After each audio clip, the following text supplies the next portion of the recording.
إن الحمد لله نحمده ونستعينه ونستغفره ونعوذ بالله من شرور أنفسنا ومن سيئات أعمالنا من يهده الله فلا مضل له ومن يضلل فلا هادي له أشهد أن لا إله إلا الله وحده لا شريك له وأشهد أن محمدا عبده ورسوله صلى الله عليه وعلى آله وصحبه وسلم تسليما كثيرا أما بعد. Alhamdulillah, Allah Subhanahu wa ta'ala masih memberikan kepada kita semua kesehatan, kesempatan, waktu luang, yang mana ini merupakan nikmat atau salah satu nikmat terbesar yang dimiliki oleh seorang hamba. Badannya sehat, punya rezeki di hari itu, dan juga lingkungannya atau dirinya merasa aman. Kata Rasulullah sallallahu alaihi wasallam,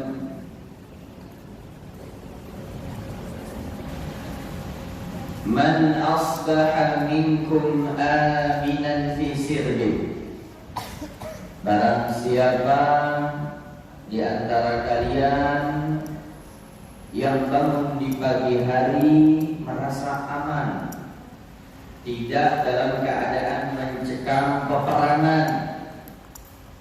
Sekarang alhamdulillah kita dan kalian rasakan semuanya nikmat keamanan. Bangun pagi hari udah aman dia. Yang dia pikirkan sarapan pagi tentu setelah salat subuh, ya. Sarapan pagi, aktivitas tenang, tidak memikirkan bahaya yang akan menimpa dirinya berupa ancaman peperangan. Kata Rasul sallallahu alaihi wasallam, "Man asbaha minkum aminan fi sirbi." Merasa aman ketika bangun pagi, mu'afan fi badani, dia merasa sehat tubuhnya. Alhamdulillah, insyaallah semuanya di sini sehat. Indahu qutu yaumih.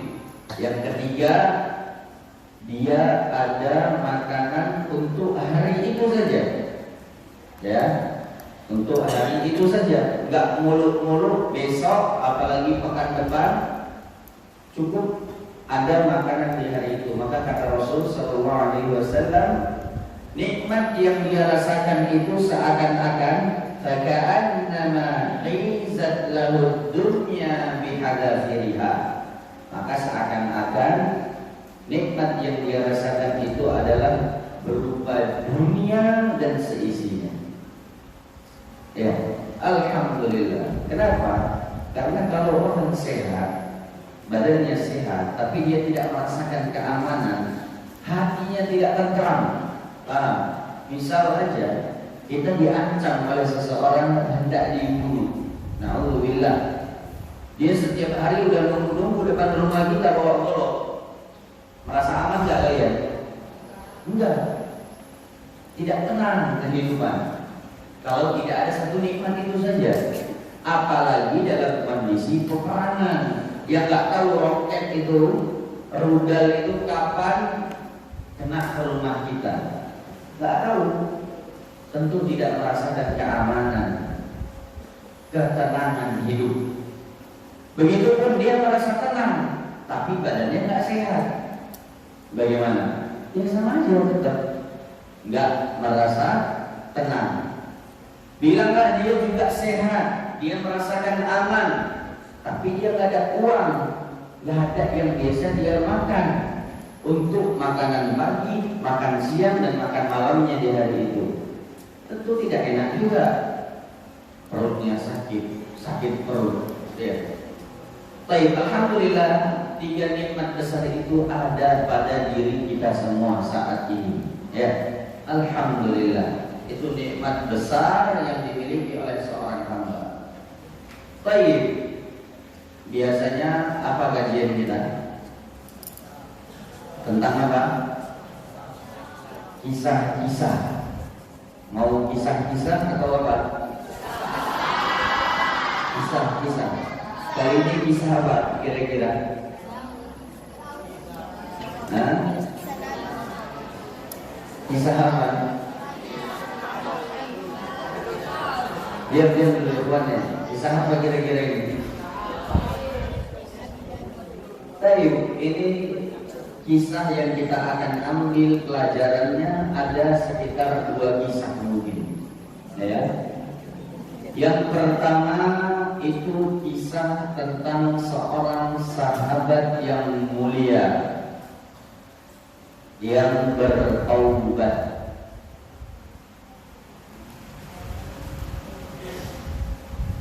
Nama sahabat yang mulia ini adalah Ka'ab bin Malik radhiyallahu ta'ala anhu. Siapa namanya? Ka'ab bin Malik radhiyallahu ta'ala anhu. Ka'ab bin Malik suatu ketika terjadilah suatu peperangan, ya. Di satu hari di zaman itu terjadi satu peperangan yang mana Rasulullah Sallallahu Alaihi Wasallam tiba-tiba mengumumkan akan adanya peperangan yang membutuhkan pasukan. Kebiasaannya Rasulullah, kalau kalian baca sirah, baca sejarah, kalau ada peperangan itu Rasul diam-diam saja. Hanya beberapa orang-orang terpilih yang beliau panggil dan beliau ajak, ya. Atau tidak dalam bentuk adanya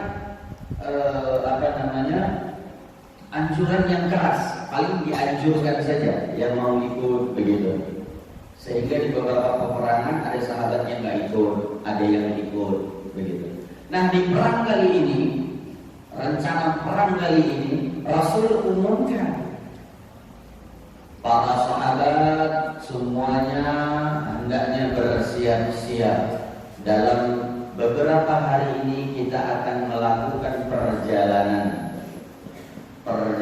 perang. Zaman dulu naik apa perangnya?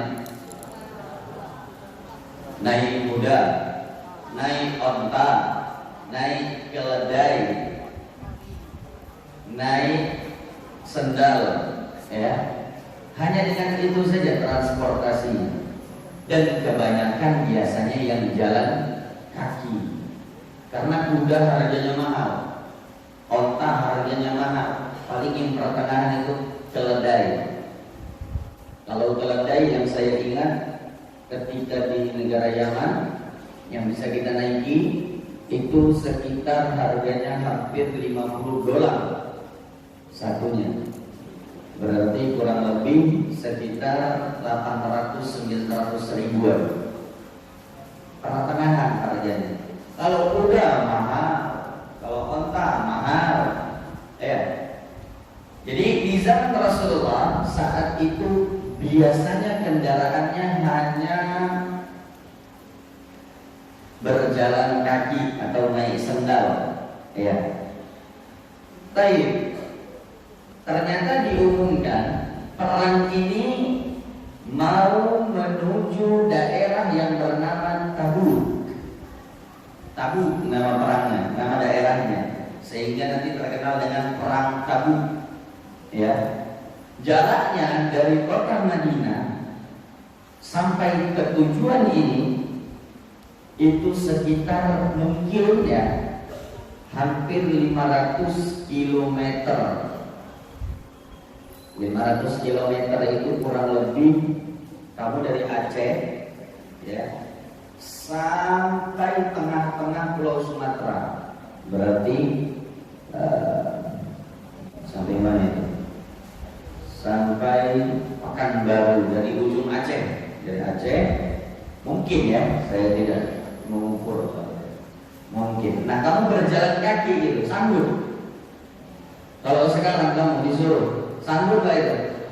Tidak hanya bawa badan kosong, bawa perlengkapan perang.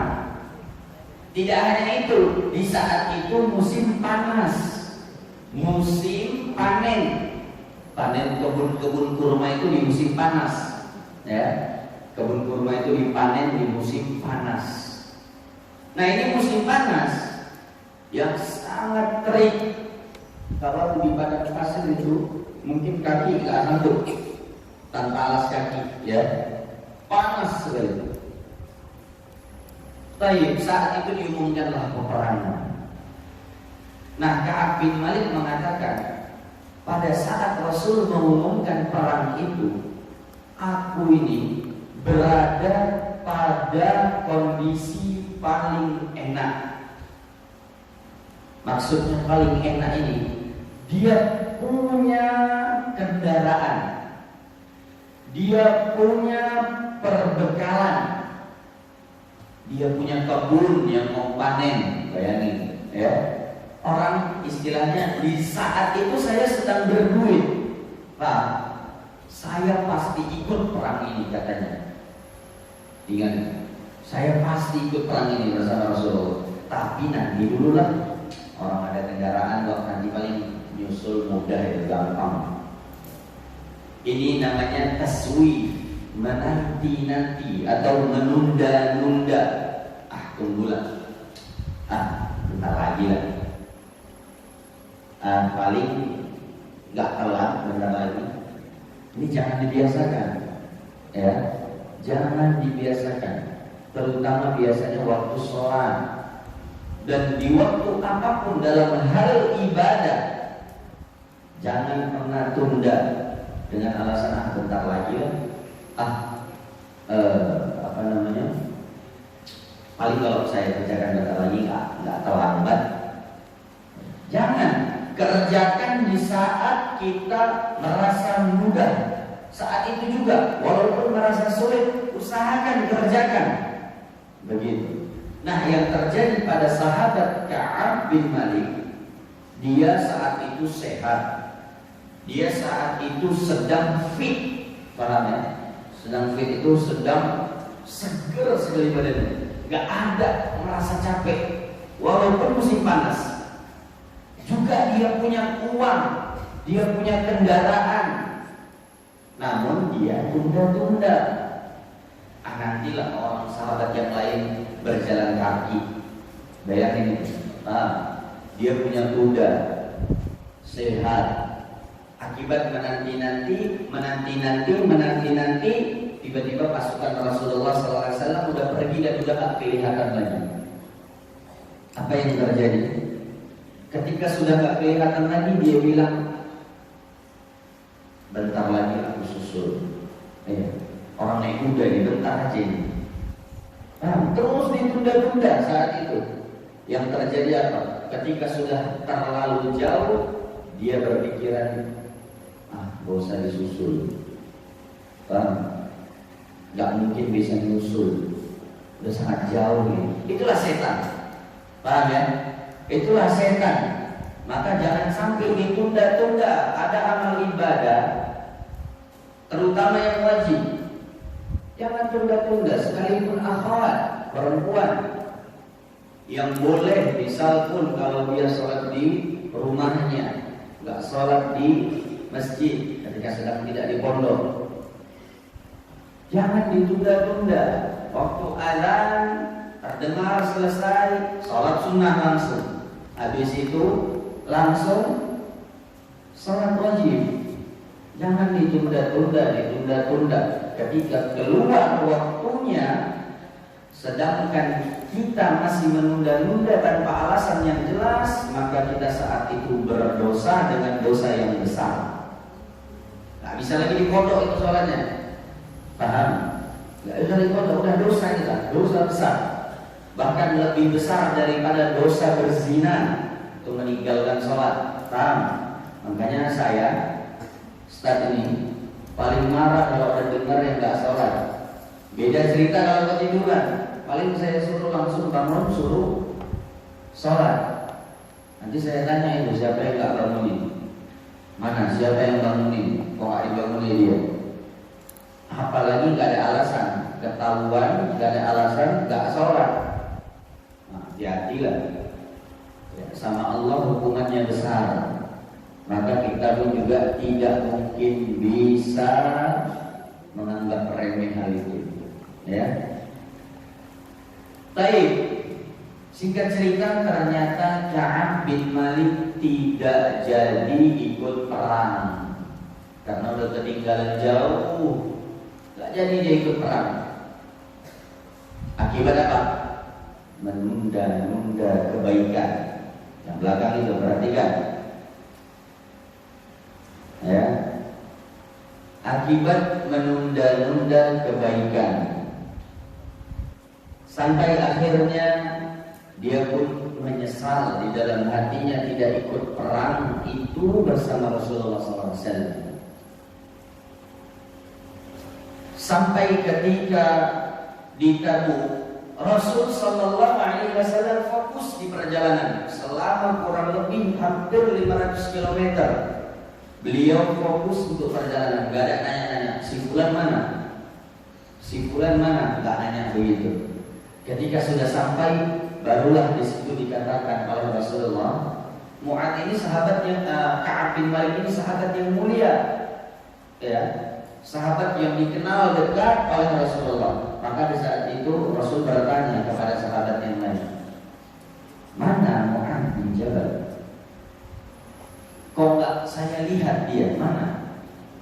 Maka salah satu sahabat di saat itu mengatakan, ya Rasulullah, telah menyibukkannya urusan dunia. Dia udah sibuk dunia dia Rasulullah. Perhatikan, lihat, ada sahabat yang mengatakan buruk tentang Ka'ab bin Malik. Ya Rasulullah itu dia sibuk dunia ini karena saat ini saat panen, ya. Nggak pikir lagi dia itu mau jihad. Yang dia pikirkan hanya dunia, dan dunia. Tahu apa yang terjadi?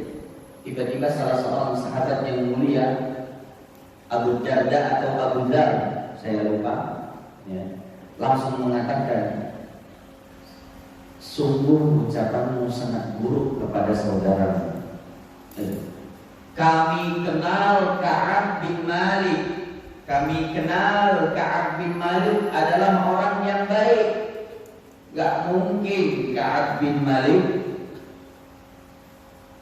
menyibukkan dirinya dengan dunia sehingga tidak menyambut seruan atau ajakan Rasulullah Sallallahu Alaihi Wasallam. Pelajaran yang bisa diambil dari sepenggal kisah yang baru kita baca ini adalah ketika ada kabar-kabar buruk tentang saudara kita yang terkenal baik, ini saudara kita terkenal baik, misal, ya ini misal, namanya Abdullah. Yang ini Abdullah ini terkenal baik, ini misal, ya. Dan insya Allah mudah-mudahan ada di sini yang namanya Abdullah. Nah, Abdullah ini terkenal baik, ya, insya Allah Taala. Tiba-tiba satu saat dia tidak ada di pelajaran. Tiba-tiba ada lagi yang ngomong, misalnya namanya Haisam misalnya, entah siapa saja kita buat contohnya. Haisam ini ngomong, Ustaz, ya Abdullah itu tidur-tiduran saat malas belajar. Padahal tadi dia terkenal baik. Paham? Maka kalian yang dengar itu, kalian yang kenal si Abdullah itu baik, bilang, enggak usah, kayaknya dia mungkin kurang enak badan. Enggak Ustaz, kayaknya dia mungkin kurang enak badan. Kayaknya dia mungkin sedang di kamar mandi. Atau mungkinnya Ustaz dia sedang keluar sama orang tuanya. Sebutkan kemungkinan baik tentang Abdullah kalau dia terkenal baik. Paham? Kalau terkenal baik, ya terkenal dengan banyak pelanggaran, maka mungkin patut untuk dicurigai. Ya. Baik, itu pelajaran yang pertama. Buat husnudzon, prasangka baik kepada saudara kita. Ya. Buat dugaan-dugaan baik, alasan-alasan baik kepada saudara kita yang terkenal baik. Ya. Bukan misalnya ada satu orang terkenal maling. Ya. Na'udzubillah, di satu kampung ada terkenal orang maling. Si A, ini terkenal ini keluar masuk penjara. Ya. Karena apa? Karena maling. Suatu ketika kalian berdua bersama teman kalian jalan, nengok dia keluar dari rumah orang. Jangan pula saat itu kalian dikasih alasan. Iya. Kalian bilang, oh mungkin dia numpang buang air kecil, tapi keluarnya dari jendela. Enggak mungkin, paham? Karena dia udah terkenal maling di kampung itu. Dia terkenal jahat. Pas pula kalian dia keluar dari jendela. Tiba-tiba si A, nih kalian ngomong, ngapain itu? Maling kan dia. Tiba-tiba satu, iya langsung ngomong, oh nggak boleh buruk sangka. Mungkin dia numpang buang air kecil. Kan nggak mungkin. Ya, dia keluar dari jendela habis dia pecahkan. Nah, jadi prasangka baik, dugaan baik itu dibangun pada orang-orang yang terkenal baik, yang terkenal tidak banyak masalah.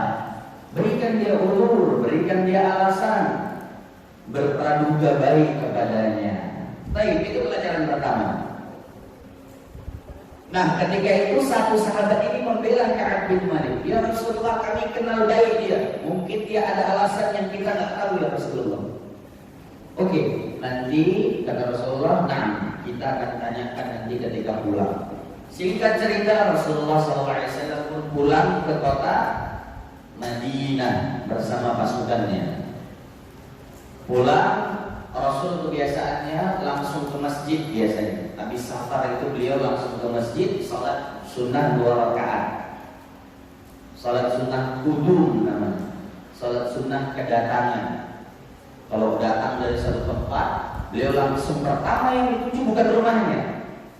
Pertama yang dituju adalah masjid. Biasakan itu. Insya Allah setelah itu kalian nyaman. Ya, insya Allah kalian setelah itu nyaman. Biasakan itu. Ini sunnah yang sudah mulai jarang dikerjakan orang. Pulang dari perpergian jauh, yang dia pikirkan sampai rumah langsung tidur. Harus istirahat. Tidak, ya. Nah, ini kebiasaan Rasulullah langsung ke masjid. Setelah ke masjid, Rasulullah SAW langsung duduk di masjid. Para sahabat langsung ngumpul. Dipanggillah orang-orang yang tidak ikut jihad tadi, yang tidak ikut perang tadi. Dipanggil satu-satu. Di antaranya beberapa orang yang terkenal dengan munafik. Ya, orang-orang munafik. Kerjaannya bohong aja. Di hadapan Rasulullah pun bohong. Dia menampakkan kebaikan, menyembunyikan keburukannya. Dia menampakkan keislaman, dia sembunyikan kekafirannya. Iya.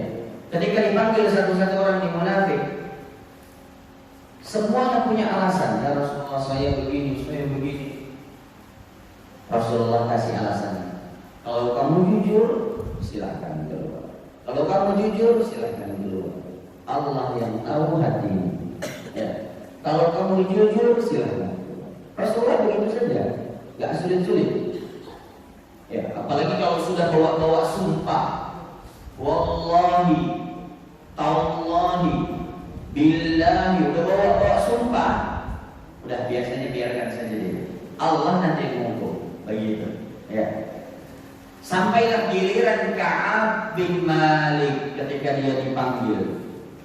Ya, tahu apa? Ketika Ka'ab bin Malik melihat orang-orang banyak kali lolos di hadapan Rasulullah, silakan.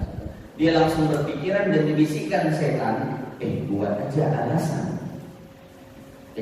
Buat aja alasan ngarang-ngarang. Nanti kau akan lolos dari Rasulullah SAW.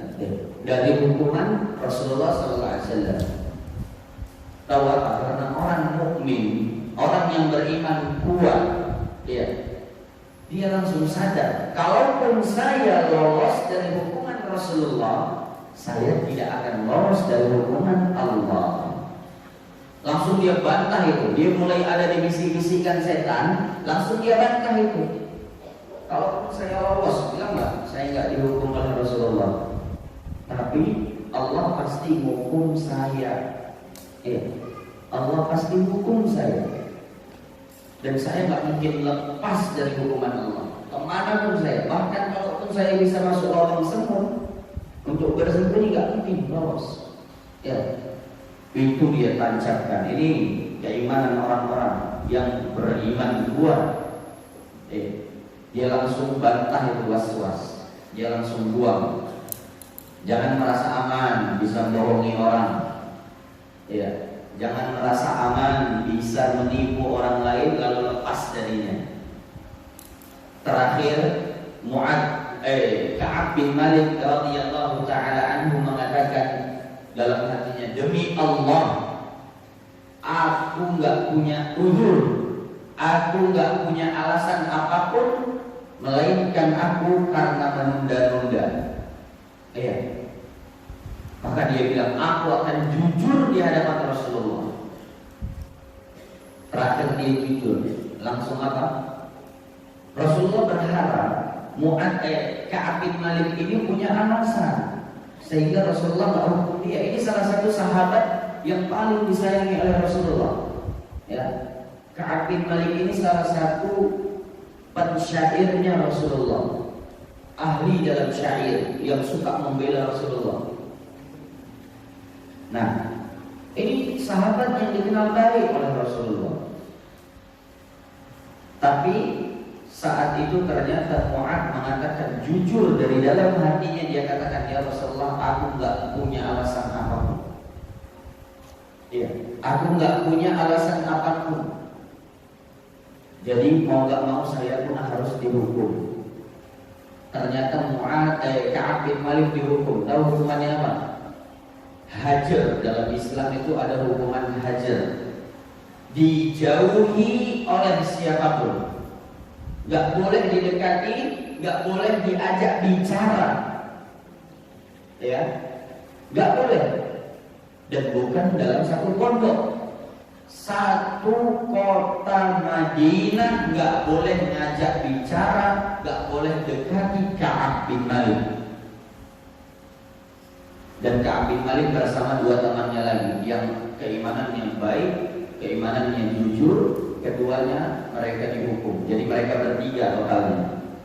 Tiga orang ini gak boleh didekati oleh siapapun. Sampai-sampai istrinya pun disuruh pisah sementara. Gak boleh menemani dia. Itu hukumannya karena tidak menyeru ajakan jihad bersama Rasulullah Sallallahu Alaihi Wasallam. Dihajar namanya, dijauhi. Kalian gimana perasaannya? Satu pondok ini yang ketahuan dekati kamu dihukum berat. Jadi kamu sendiri di pojok. Gak ada teman, gak boleh ada yang nemenin. Sempit kali rasanya dunia. Itulah yang dirasakan Ka'ab bin Malik radhiyallahu ta'ala anhu. Berjalan satu hari aman, berjalan dua hari mulai gelisah, berjalan tiga hari dia jumpa sama sepupunya. Dia bilang, Sungguh aku dan kau adalah orang yang kenal baik. Kau tahu aku bagaimana, kata Ka'ab bin Malik. Nggak mungkin saya bohong. Ya, tapi kenapa kau jauhi? Rasulullah memerintahkan kepada seluruh sahabat, ya, jangan dekati dia. Tahu? Tolong berikan kepadaku satu alasan aja kau gak mau ngomong sama aku. Gak dijawab, bayangin. Ya. Padahal dia didatangi, gak dijawab. Ditengok, ngomong, ditinggal. Sakit sekali hati. Ya, sakit sekali hati. Siapapun pasti merasakan itu. Kalau misal kalian dalam pertemanan, ya apalagi yang masih baru-baru, atau kelas 2 SMP, kelas 3 SMP, itu gak usah dikontenin itu. Rasa kita kadang kalau ada teman itu kayak, aduh males, nggak ngapain males. Begitu yang dirasakan oleh Ka'ab bin Malik radhiyallahu ta'ala. Dia jujur tapi kena hukuman. Disitulah dia katakan, sampai berjalan 1, 2 hari, 3 hari, 4 hari, 5 hari, sampai di pertengahan hukuman, tiba-tiba datang satu surat dari satu raja Romawi.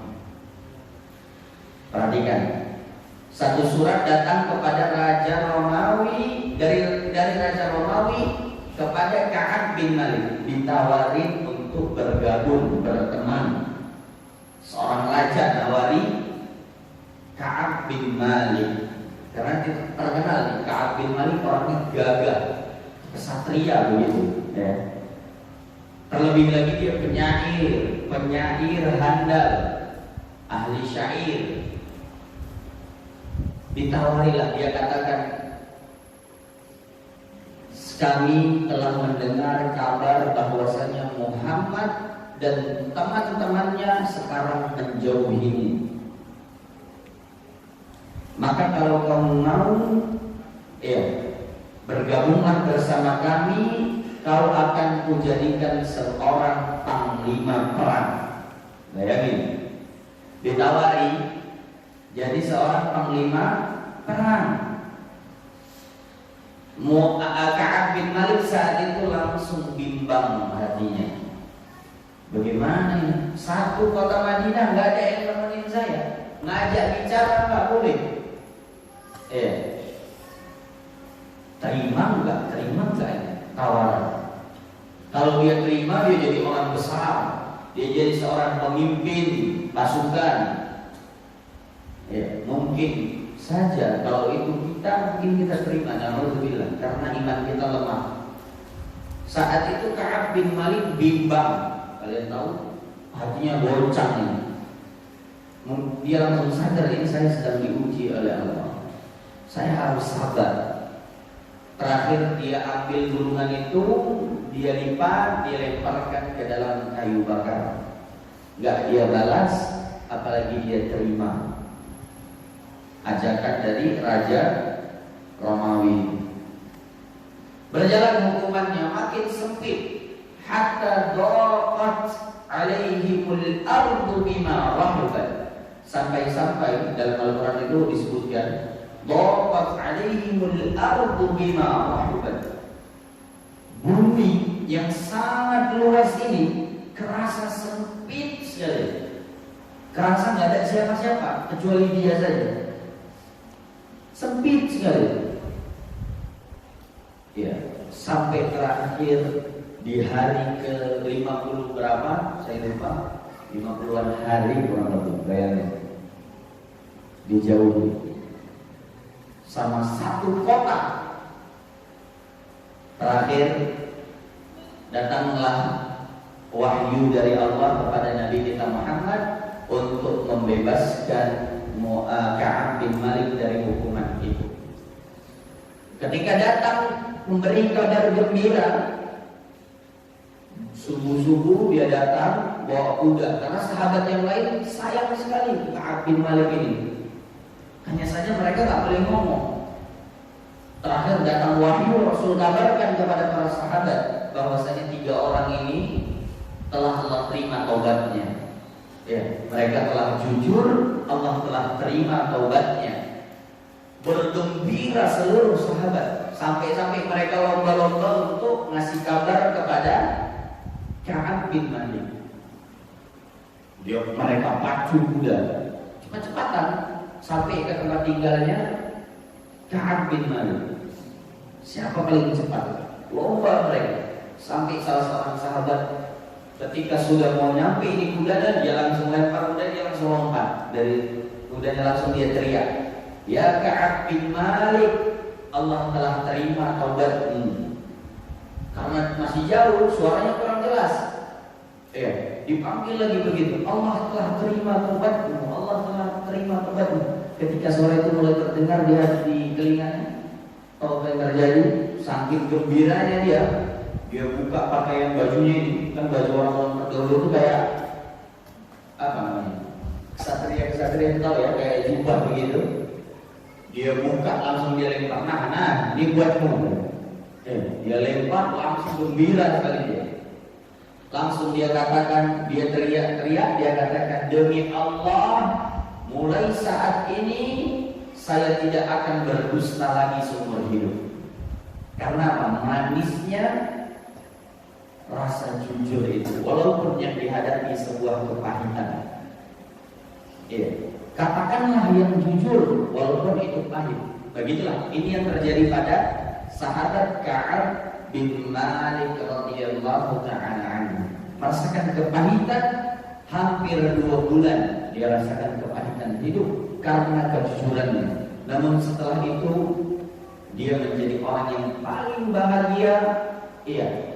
Orang yang telah berjanji kepada Allah tidak akan berdusta, tidak akan berbohong seumur hidupnya lagi. Pelajaran yang kita bisa ambil adalah bersabarlah dan berlaku jujurlah. Perhatikan ini, santri, jujur, ikhwan dan akhwat, jujur. Ketika kita jujur dalam perkara kita, tahu setan itu pasti menakut-nakuti kita akan satu hal yang kita takutkan. Gak mungkin kita gak takut sesuatu, setan takut-takuti kita tentang hal itu. Gak mempan. Pasti setan takut-nakuti kita. Kalau kau jujur, nanti kau terkenal gini, nanti kau dijuluki gini. Jadi terakhir kita gak jujur, paham gak? Itulah setan. Itu yang harus kita lawan. Bisikan-bisikan setan itu lawan. Teruslah berusaha berkata jujur. Terus melakukan satu pelanggaran, jujur aja. Kalau jujur, pasti urusan sangat terasa mudah. Ini kita yang di pesantren atau kita yang di luar pesantren nantinya, kalau ada masalah dalam hidup, ada permasalahan, jujur di dalam segala hal, jujur. Pastikan bahwa urusan kita ke depannya lebih mudah. Tapi kalau orang tahu kita dusta, pasti orang itu juga gak akan melepaskan kita dengan mudah.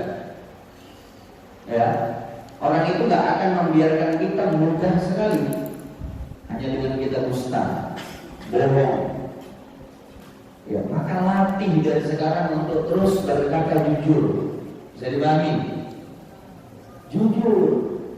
Siapapun itu, gak hanya santri, seluruh manusia yang mendengarkan ini ataupun kalian semua saat ini, ikhwan, akhwat, jujur, latih kejujuran. Enak hidup. Pastikan itu. Walaupun awal-awalnya berat, pasti awal-awalnya berat. Pasti itulah kita diuji. Kalau kita merasa semuanya mudah, itu nanti ketika di surga. Al-Imam Ahmad rahimahullah ta'ala, Al-Imam Ahmad bin Hanbal pernah ditanya, ya Imam, wahai Imam, mata raha, kapan kita benar-benar istirahat? Perjalanan kita ini masih panjang. Kapan kita benar-benar bisa istirahat? Jiwa kita tenang. Kapan itu? Tahu kata Imam Ahmad, ya, saat pertama kali kita menginjakkan kaki ke dalam surga, di saat itulah mulai namanya istirahat yang sebenar-benarnya. Istirahat dari keburukan apapun, istirahat dari bisikan-bisikan syaitan. Ya, ini ngapain santri ini? Dulu. Ya, ketika masuk surga pertama kali kaki melangkah di saat itu. Ya, itulah istirahat yang sebenar-benarnya. Jadi jangan menganggap semuanya itu mudah, pasti ada ujiannya. Yang dituntut dari kita adalah kejujuran. Yang dituntut dari kita adalah jujur di dalam kehidupan, jujur di dalam keimanan kita kepada Allah Tabaraka wa Ta'ala. Dan jam berapa?